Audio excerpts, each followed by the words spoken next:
As long as you've got a voice, don't ever stop. Oh, that's right. Don't stop talking. Don't stop listening. Even that's more important. Listen. We got to listen to what's being said to us. So many times we only hear what we want to hear. Hey, I heard an interesting survey that had been done. These young whippersnappers want to run their own businesses. Is that pretty funny? I think that is a hoot. I think it's great. But they are all feeling like they are capable of doing it. Entrepreneurship in college is a huge part of classes and everything now. So congratulations to all those that want to be entrepreneurs. I wish you all the work, all the things that you can spend your life doing. I don't know whether I would have done what I did, but to end up where I'm at is not bad. But I put in a lot of time being an entrepreneur with Sharp Facets Gallery. I tell you what, that was a long, long road. Loved it, but bypassed a lot of things in life. And while they say a lot of them are creating apps and doing influence work on the web and everything, still, it takes a lot. It consumes your life when you own a business. And also, if you have anybody else in working for you, then that takes a lot of your time. But anyways, kudos to them. Hey, we're live on Facebook now at WCRS 98.5 FM, 1450 AM, and you can tune us in.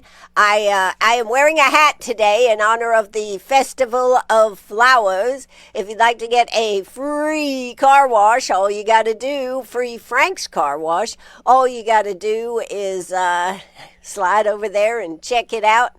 Tell me, what does my hat look like, or what color is it, or what flower do I have on it? Give me some notification that you know that I'm wearing a hat, and I will gladly send you a free Frank's car wash. So how about do that right now? 864-229-7984. Want to remind you, if you have any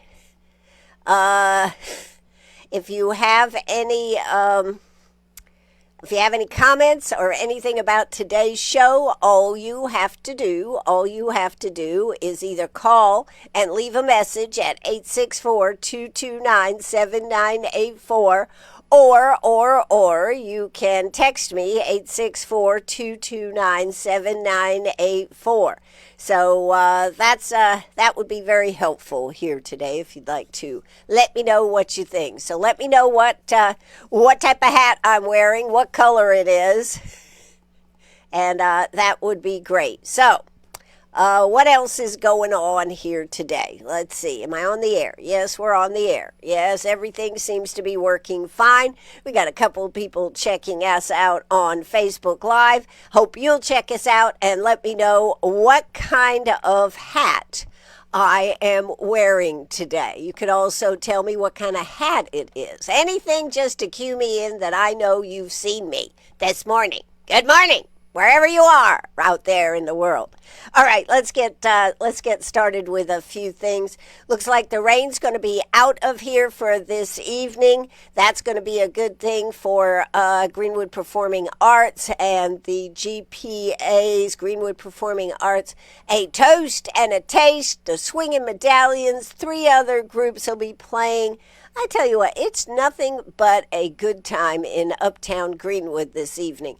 That starts at 6 o'clock. The electricity exhibit is brand new at the museum. They're having their reception, and that starts at 5 o'clock. How does electricity work? How did it start? Oh my gosh, there is just so much to it. And then at the Art Center, they've got another reception going on for the Festival of Flowers art exhibit. So just take a tour of Uptown Greenwood. Don't miss the topiaries, of course. End up down there at A Toast and a Taste with the Greenwood Performing Arts. Tickets are only $30. Okay. Well, we had a lot of comments yesterday about the council and what they were doing. We're not going to do anything more about council today, but I do plan to play some other parts from the council's meeting the other night. But the very fact that our employees at the county will be getting their monies that they were promised from last year, will be getting their monies. That was voted on.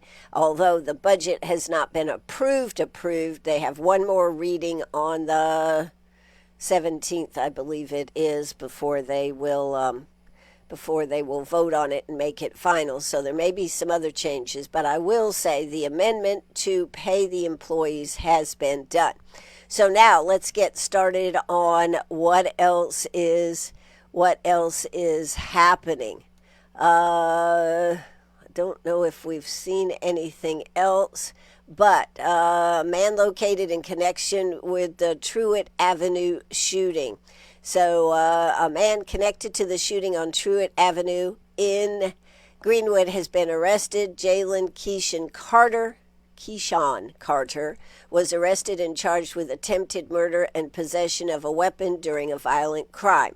Greenwood police responded to the shooting Wednesday afternoon. According to TJ Shadone, Greenwood police chief said the man lives on Holloway Avenue, shot another man during a dispute. The two men reportedly knew each other. The victim was taken to Self Regional Medical Center and remains in critical condition. Shadone said at this time, this was yesterday late afternoon, there were no further threats to the public and thanked everyone who assisted in the investigation. So that's what we are. That's what shook us up on Wednesday afternoon. This is the problem with spring and summer. We have so many more shootings and potential for arguments. I guess people are out and about. It stays light later. All these things, I think, contribute to this. But that is sad for our community. It has been, of course, all over the news, and it's just not good. It's just not good. So, but I did want to mention that this morning. All right. In other things happening, what else did I have that I wanted to discuss with you? This is an article. I want to talk about the governor's, the vetoes, but this is something that I think, we've seen the ongoing Calhoun Falls, Abbeville water non-payment of bills play out over the last few weeks. One thing that I would think, if I lived in McCormick, would be very disturbing to me is the city of Abbeville sells bulk water to the town of Calhoun Falls, and Calhoun Falls sells bulk water to McCormick County. So herein lies the problem. Because of Calhoun Falls not paying their bills to Abbeville, McCormick was in jeopardy of losing their water. And how would you like to be living there? That's terrible. In the past, McCormick County has paid Calhoun Falls for its water usage, and Calhoun Falls was then to remit payment to Abbeville. However, amid a lawsuit by the city of Abbeville against the town of Calhoun Falls for non-payment of its water bill, payment from McCormick County for water it purchased from the town of Calhoun Falls will now be made directly to the city of Abbeville after the sides reached an agreement on Wednesday. That was actually last week. The agreement was signed by Calhoun Falls mayor and the city treasurer Wendy Lewis and Abbeville city manager Blake Stone. This agreement stems from concerns from McCormick has over a building debt owed by the town of Calhoun Falls to the city of Abbeville for water usage. The debt, which has amassed to more than $500,000, with no payments having been made since September of 2024. So here you have an innocent bystander because McCormick has been paying Calhoun Falls for the water, but and they've been getting water. But the potential is that if they shut off the water to Calhoun Falls, which Abbeville was talking about doing, this could have affected McCormick. So how about what a position to be in? It was said this is a step in the right direction. The fact that McCormick will now pay Abbeville, I would have to say, I think they should have been paying them direct anyways. But anyways, they needed to get where they're paying their debt to us and they pay back the debt. We're not turning off anybody's water right now, said Stone with Calhoun, with Abbeville. Part of that agreement is we would postpone the show for cause. So, Calhoun Falls purchased its water from Abbeville, but has neglected to pay Abbeville for water usage since September of 2024, as I said, accruing more than $500,000 in unpaid bills, resulting in the lawsuit filed by the city of Abbeville. According to the financial forensic audit, the town's water infrastructure, including pipes and meters, which is the financial responsibility of Calhoun Falls, has been neglected. The neglect has resulted in significant water leakage and questionable water quality. Now, I do happen to know how many times have we seen a notification, particularly not so much from Calhoun Falls, would I say, but from McCormick about boil their water. And I have friends down there, and they tell me quite often they're being told they need to boil their water. So here is another example of neglect. Calhoun Falls Town Council discussed increasing water rates in a meeting in 2022, the city of Abbeville implemented a 1.3 increase in its bulk water usage price to the town of Calhoun Falls. However, that increase was not passed along to Calhoun Falls residents. The move would increase the current rate from $14 per 1,000 gallons to about $25 per 1,000 gallons. McCormick County Council Chairman Bernard Hamby said council voted unanimously after speaking with its attorney to approve the agreement. So they will be paying Abbeville directly. And I find this a horrible position for McCormick to be in. It says McCormick is the largest customer of Calhoun Falls water supply. It basically included us in the agreement, and we have no problem mailing our payment to Abbeville versus Calhoun Falls until there's a resolution or reckoning with this bad debt that Calhoun Falls has accrued. What a situation. What a situation. I just wanted to go over that because when you think about water, so essential, and the people of McCormick were actually innocent bystanders in this whole agreement. I just find that horrible to be in that position. And I would hope futuristically that they would not, I repeat, that they would not allow them to be the victims of having their water have to pay a second party for the water. So, anyways, I just thought I would bring that up. All right, what else do we have here this morning?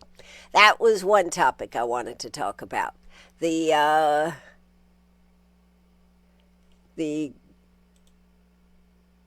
budget for the state was signed. I was kind of questioning what was going on with the budget because it was supposed to be signed by midnight, and maybe he did, but he just didn't let everybody know this. And so he had the governor of South Carolina, McMaster, had a discussion about it, and he said that the budget incorporates approximately 80% of the governor's proposals And he says that reflected a collaborative effort between the executive branch and the General Assembly. What did he veto? A proposal allowing nonprofit organizations to use school bus activities. A plan to establish an electronic vehicle tilting system at the Department of Motor Vehicles by June 30th, which the governor deemed unrealistic, and a proviso permitting certain school districts to hire private companies for certified law enforcement officers, i.e. school resource officers, which conflicted with state law requirements for school resource officers. So he was very pleased that they are reducing the top income tax rate from 6.2 to 6%, contributing to over $1 billion in income tax cuts to date. But don't forget, they found $1 billion, was it $1 billion in extra income coming in? So no brainer here. Teacher salaries see an increase with a minimum starting salary raised to $48,500, keeping the state on track to reach $50,000 goal next year. Continued investment in full-day 4K programs for low-income families. Funding to ensure every public school has full-time armed certified school resource officer. I think, here in Greenwood, we've been blessed to, I believe we ended up with a school resource officer in every school. But in other parts of the state, they have not. And I think even in some schools, the schools were actually funding their own school resource officer. So this was something that needed to be rectified, and it has. Higher education. The budget remains a freeze on in-state college tuition for the sixth consecutive year. An allocation of $91.4 million supports the South Carolina Workforce Industry Needs Scholarship, which is SC WIN's program, aiding students in high-demand fields. $200 million is designated for bridge repairs and replacements. $35 million is allocated for Hurricane Helene cleanup efforts. And in fact, they are having a meeting next Thursday, I believe. I'll get you more information on that. But they want everybody to be involved on how this cleanup and what type of things people are looking for out of this. So we'll get you more information, but I did see something on that. An additional 25.4 supports pay raises over time.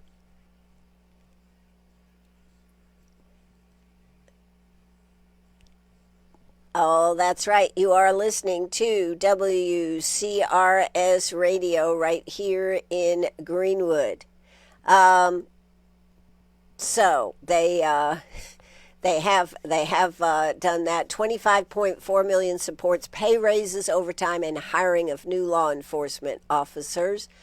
The budget provides $150 million, matched by $200 million from the Department of Health and Human Services to construct a new neurological hospital operated by the University of South Carolina. That is actually that is a huge win, I think, for our state.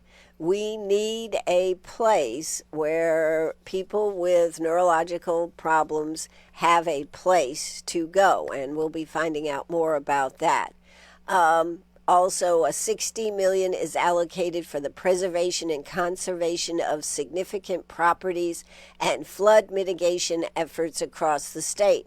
One thing we've seen with Helene was, of course, a big example. We said that the type of thing that happened in 2015 where so many things flooded, and remember Columbia's roads were off kilt. I mean, it was a big mess across our state. So this flood mitigation, and when we keep having these heavy rains, how many sinkholes do we have in our area? I think that between Greenwood and Lawrence, I think it's about 3. There may be a 4th one, but these type of things should not be happening. So that's another thing that's coming that they are going to be looking at. This budget reflects a comprehensive approach to addressing the state's needs in education, infrastructure, public safety, and health care, while also providing significant tax relief to South Carolinians. Well, in this write-up I have here, I didn't even mention about this $3.2 million to increase the salary, which they're calling in-district expense, but it's really a salary increase. When you can spend it, I'm talking about our House of Representatives and Senators, when you can spend it on whatever you want, this just is not right. This is just not right. So that's my feeling about it. We'll end up seeing how many more people are not going to take the money. But the only way that we will know this is by either A, asking them, there'll be no list put out, or going back and looking at their ethics report, because they have to claim the amount of money that they bring in their ethics report. However, they do not have to account for what they do with the money. So, FYI, just wanted you to know that. So, anything else going on here this morning of big note? Anybody commenting about what I'm wearing on my hat today? Who has commented about that? Nobody is commenting about it here this morning. I can't believe it. 864-229-7984. I put this crazy hat on my head, and I thought maybe somebody would like to win a free Frank's Car Wash. It's an $18 value. If you're interested, check out the Facebook Live, because that's what we got going on. All right, other things that are going on that I had that were important to talk about. Let's move over to some of these other stories. What do we have? What do we have? Here we go. I've got some other ones I wanted to share with you. How about Binder, Jean-Pierre? Now, the former press secretary says she's no longer a Democrat. What do you make of that move? How does that affect Biden? Does it affect Biden? And is she just an opportunist looking for an opportunity to make a buck? Well, I think it's probably a combination of all of these things. So, if you have heard about this, and I'm sure most people have, she, of course, was Karine Jean-Pierre, was the White House press secretary for President Joe Biden. It says, left the Democratic Party to become an independent, she writes in a new book that will be released this fall. I mean, what a tagline to say, I know nothing.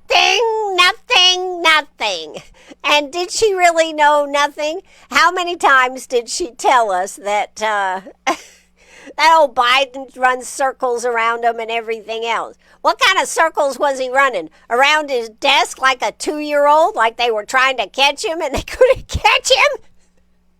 I mean, what are we really talking about? A 2-year-old can really move pretty quick. So can Penny. Oh, my God. She can just fly. But it's set to be, her book, Independent, is set to be released October 21st. Of course, this doesn't help Biden. When your own press secretary leaves the party and says, I want to be an independent. But, over the years, I have known people who have worked for politicians that technically you would have thought that they were on their party side. Like if they were Republican, they were Republican. If they were Democrat, they were Democrat. But politicians have actually overlooked the fact that the person working for you is not 100% in your court. Now, I find that a little hard to believe. A little tea, how sweet it is this morning. I find that a little hard to believe because I think technically you should be all in with the platform of whoever you are representing. Obviously, Jean-Pierre does not believe that. She believes in going her own way and selling lots of books. Actually, it's a pretty it's pretty damning for Biden, but it could create quite an interesting read that people will want to read. So don't you remember? She said, he is as sharp as ever, and I have known him to be, she said during a July 3rd, 2024 briefing with reporters. And I did not realize how much she had been around politics. She worked as Chief Public Affairs Officer for MoveOn.org, as an NBC and MSNBC political analyst before joining the White House. She was a regional political director for the White House Office of Political Affairs during the Obama-Biden administration and deputy battleground states director for President Barack Obama's 2012 re-election campaign. It is rather interesting that she was put in that position, particularly when you consider the relationship with Obama. So every time we wonder who was pulling the strings and what was happening. Of course, this auto pen story just keeps getting huger and huger. Who actually signed, who actually authorized, not who signed, because signed would be forgery. But who actually authorized that to put the paper and get that document signed by the auto pen, I think is something that we should all be concerned about. And maybe they will get to the bottom of the heap on that, and maybe they won't. But I think that's going to be an interesting story to watch for sure. So, oh, what else? I had something else here.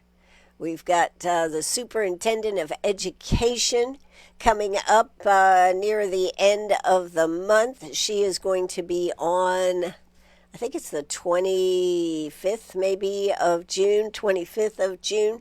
Coming up next week on Meet Me at the Diner, we are going to have a call-in on Tuesday afternoon from Alan Wilson.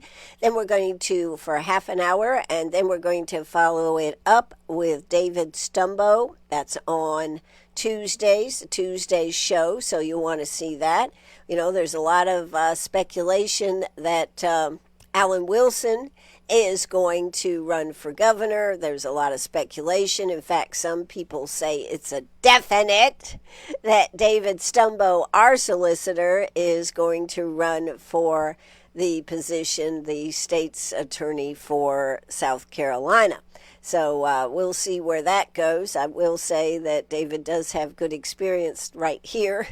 We have a lot of crime. He gets to fight a lot of crime right here, or prosecute a lot of crime, I should say, right here. In fact, they had a big win the other day. Was it Newberry or something? Anyways, they had a big win the other day.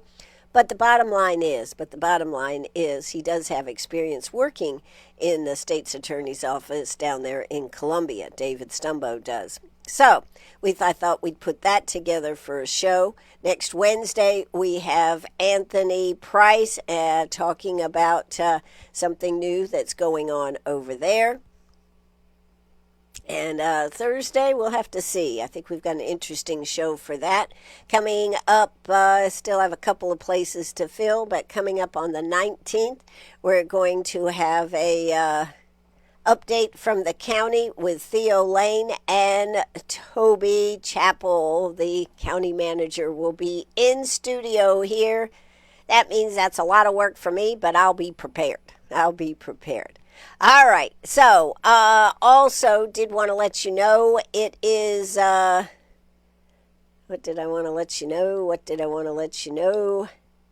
American Legion seniors lost last night to Chapin, Newberry last night, 13-1.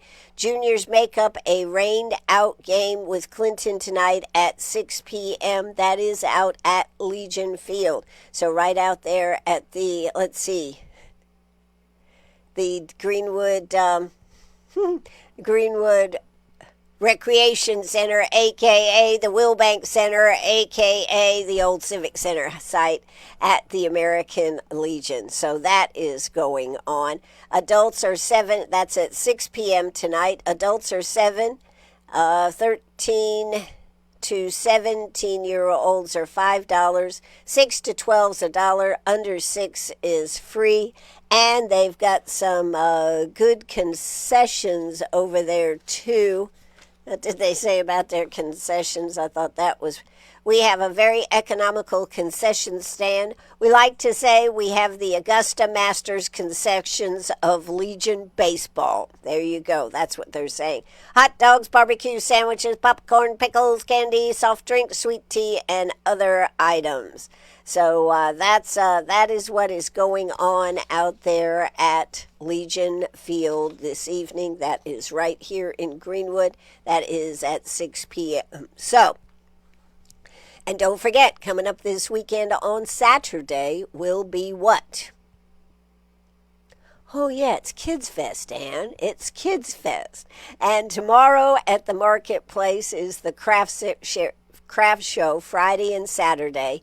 And also the symposium, the garden symposium out there at Wesley Commons, where you even get to make your own tea bags. So there you go. You can put together your own tea. So that's going to be fun. Actually, I think that's a cool idea. Somebody just asked what's happening on District 50 Superintendent. You want to know the truth?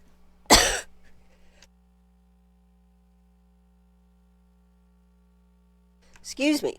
I don't know. They had a meeting. No smoke came out of the smokestack. And I guess we are just in a waiting position. I believe their next meeting is, I believe it's the 16th. I think it's the 16th. So their next meeting is, I believe, June 6th. It's either the 16th or the 17th. I'm pretty sure it's the 16th. But nothing is coming out. I don't know whether they've gone back to start over, but they certainly have not announced a new superintendent. Don't know whether they're waiting to see if the offer that they made to one has been accepted, or are they back to the drawing board? I do not know. I will say from the public meet and greet that we had on the radio, to me, one candidate stood out very, very much. But I don't want to say anything because I think we ought to wait and see what they come up with. But if you were listening, you can always go back and see that meet and greet. It is on District 50's webpage. So you can always go back and do that. So that's... do I have anything else? It seemed like I had something else that I wanted to talk about, but maybe not. Maybe I'm good for today. Anybody else got any questions here this morning? Oh my goodness, I got all these notes on county council. We're going to have to come back and play some more parts of county council. But I think I'm going to give it up. No show this afternoon because I'll be going to what? I'll be going to GPA's A Toast and a Taste. A Toast and a Taste. And I want to commend this young lady that has just won a big award. I want to commend her. Emerald's J.C. Coates, recognized for her historic performance. You know, outstanding athletic performance needs to be recognized. And this young lady, Emerald's Girls Soccer, J.C. Coates, was recognized by Representatives John McCravey and Daniel Gibson. Those, of course, are our House of Representatives for her record-setting performance earlier this season. A resolution was made in Coates' name. We are so excited when we saw the record, John McCravey said. We appreciate your hard work. We just want to congratulate you on behalf of the state. The sophomore star attacker scored 11 goals in the Vikings' 22-0 win over Southside, breaking a 26-year South Carolina high school record for the most goals in a single game. She said, "It's really exciting to come here and get this award. It's mostly help from my coaches and my parents, and obviously my teammates helped me reach this goal." Coates is the reigning Lakeland's Player of the Year with a team high of 32 goals.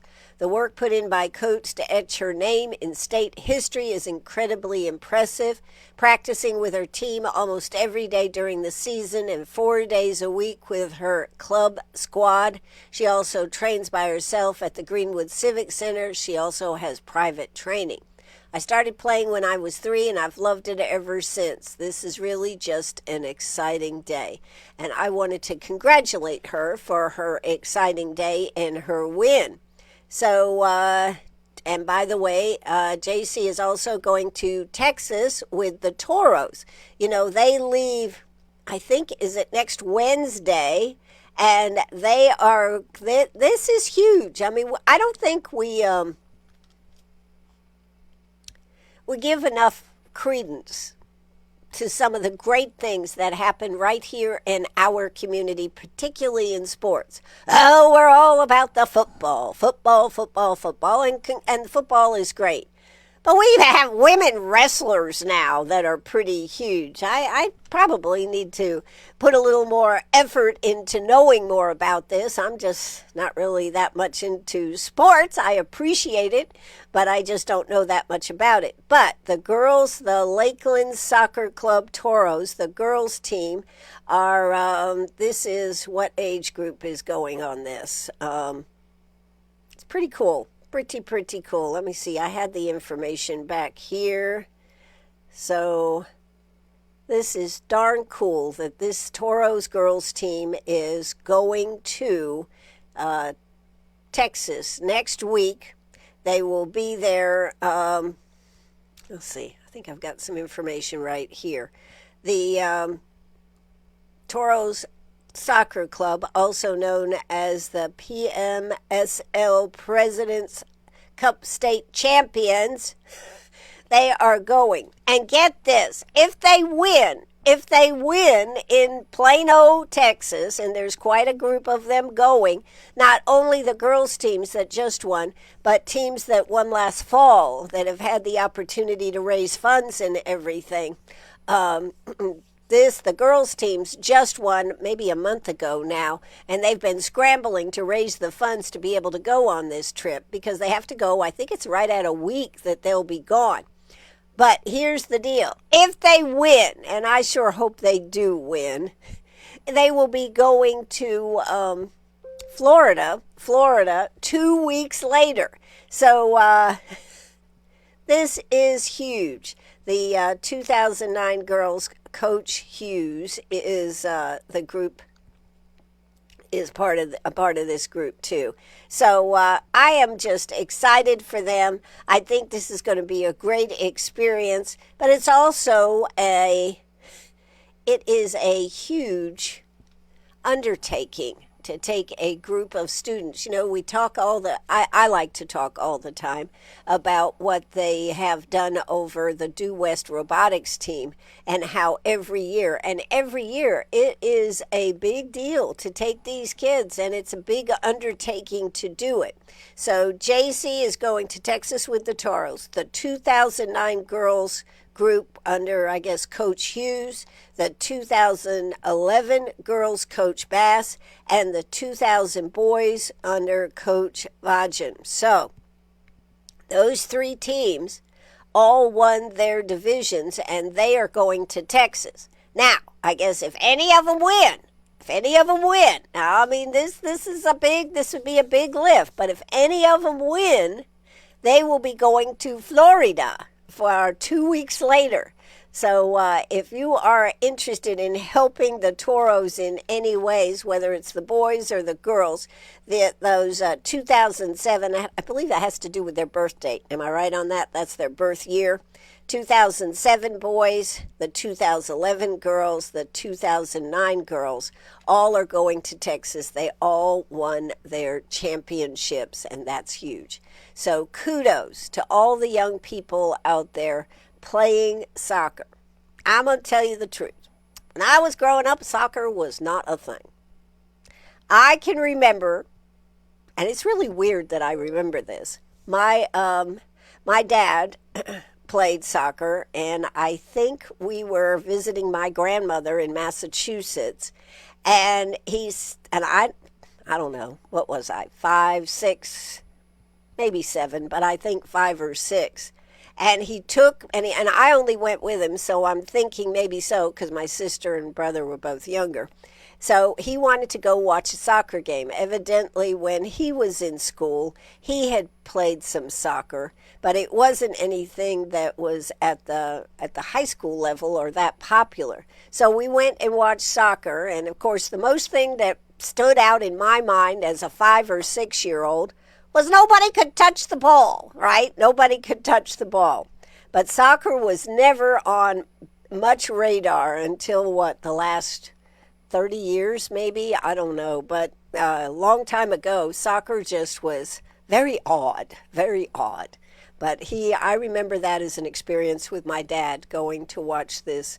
I think it was just a pickup game or something they were playing, or maybe it was a team that was practicing. But it was on a Sunday afternoon, and we went and watched a soccer. And I was totally amazed that they never got to touch the ball, and he was explaining to me how it worked. One of the few good memories I've got. All right, that's enough, and that's enough. 864-229-7984. For all that have contributed to this show this morning, I thank you. I couldn't do it without all of the people that keep me in the know. If you have a news tip, please let me know. If there's something you want me to discuss, please let me know. You can call or text. Now, I just want to make sure everybody knows you can call and leave a message, 864-229-7984. You can also text. I usually get those right during the show. So that's a good thing. You can also, if you've got something longer and you want to send it in an email, you can send it to wcrsinfo@gmail.com. So please let me know. Nice sunflower hat. Okay, thank you so much. Somebody noticed. Yes, I was wearing sunflowers today for the Festival of Flowers. All right, everybody, have a great day. That's going to do it for me. I hope to see you all uptown Greenwood, whether it's at the electricity reception at the museum, the art exhibit at the art center, or down there grooving with swinging medallions. Have a great day. The weather's going to be fine. The rain's going to be out of here. So that's what we want to know. Take it away. Have a good one, everybody. Bye-bye.